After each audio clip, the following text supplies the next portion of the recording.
All right, we're having a cookout today on Memorial Day. We got hamburgers.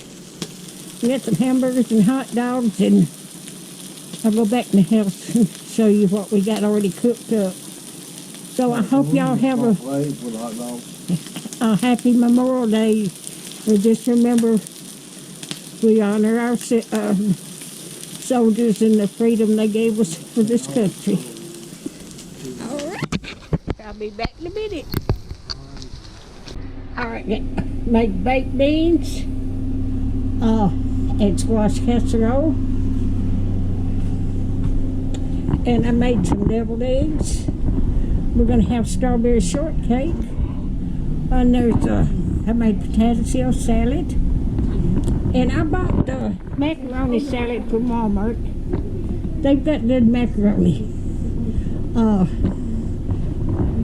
There's tomatoes. And the lettuce. And I made a cake and put it in a loaf pan. We sliced that. We're going to have strawberry shortcake for dessert. All right.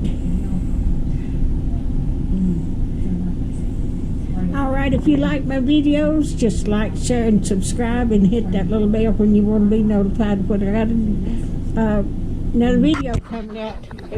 And happy Memorial Day, everyone.